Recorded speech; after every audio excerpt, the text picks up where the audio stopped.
வணக்கம் நண்பர்களே. John 23 John 25 வரைக்கும் ப்ரோமோ வந்து ரிலீஸ் ஆயிருக்கு. அதில் புதுசாக வந்து இன்ஸ்பெக்டர் ஒருத்தர் வந்து வில்லனை வந்து என்ட்ரி கொடுக்குறாரு.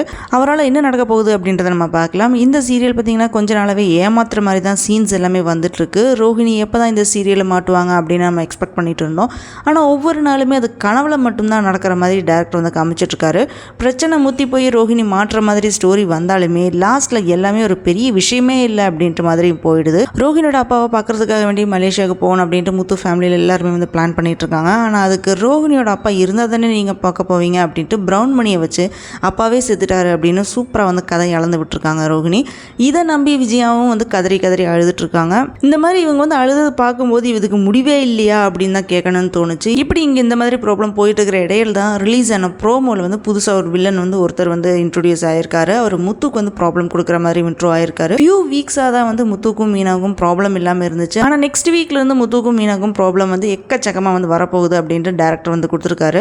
ஆல்ரெடி மீனாவை பழிவாங்க துடிச்சிட்டு இருக்காங்க சிந்தாமணி. அவங்க வந்து இப்போ விஜயாட்ட வந்து டான்ஸ் கற்றுக்க போகிறாங்க. அதோட மீனாவை விஜயாவுக்கு பிடிக்காது அப்படின்றது சிந்தாமணி வந்து தெரிஞ்சுக்கிட்டாங்க. ஸோ ஈஸியாக விஜயாவை வச்சு மீனா வந்து பழிவாங்கிடலாம் அப்படின்னு வந்து பிளான் போடுறாங்க சிந்தாமணி. இதுக்கிடையில தான் இப்போ முத்துக்கு வந்து ஒரு வில்லன் ஒன்று வந்திருக்காரு. மீனாவும் முத்துவும் செருப்பு தைக்கிற தாத்தா பாட்டிக்கு வந்து ஹெல்ப் பண்ணுறாங்க. அவங்க தெருவில் தான் வந்து கடையை போட்டிருக்காங்க. அவங்க இந்த மாதிரி தெருவில் போட்டிருக்கிற கடையை வந்து டிராஃபிக் போலீஸ் வந்து ஒருத்தர் வந்து எடுக்க சொல்லிட்டு இருக்காரு. அந்த தாத்தா பாட்டியை அடிச்சு அந்த கடையை வந்து அங்கிருந்து க்ளீன் பண்ணிடுறாங்க.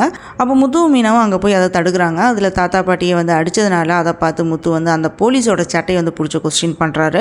இதனால் முத்து வந்து போலீஸ் ஸ்டேஷனுக்கு வர வச்சுருக்காங்க. அதுக்கு போலீஸ் ஸ்டேஷனில் இருக்கிற இன்ஸ்பெக்டர் முத்துட்ட வந்து போலீஸையே அடிப்பியா அப்படின்னு வந்து திட்டுறாரு. அப்போ முத்து என்ன சொல்கிறான்னா, டிராஃபிக் போலீஸ் வந்து செருப்பு தைக்கிற தாத்தா பாட்டியை வந்து அடித்து தள்ளிட்டாரு, அதனால தான் நான் வந்து கேட்டேன் அப்படின்னு வந்து சொல்கிறாரு. இதனால் இன்ஸ்பெக்டர் வந்து டிராஃபிக் போலீஸ் வந்து திட்டுறாரு. அங்கிருந்து யாராவது ஒருத்தர் வந்து கம்ப்ளைண்ட் கொடுத்தானா உன்னோட சட்டையை வந்து கழட்டிடுவேன் அப்படின்னு வந்து மிரட்டுறாரு. இதனால் டிராஃபிக் போலீஸ் முத்துட்ட என்ன சொல்கிறேன்னா, நீ இப்போ தப்பிச்சுட்டு இன்னொரு டைம் மாட்டும்போது நீ உன்னை யார் காப்பாற்றுவாங்க அப்படின்னு நான் பார்க்குறேன் அப்படின்னு வந்து மிரட்டிட்டு போகிறாரு. இப்படி ஒரு பக்கம் போயிட்டு இருந்தாலுமே இவரோட என்ட்ரி பார்க்கும்போது இவர் தான் வந்து சீதாவுக்கு ஜோடியாக இருக்குமோ அப்படின்ட்டு நிறைய பேர் வந்து எக்ஸ்பெக்ட் பண்ணிட்டு இருக்காங்க.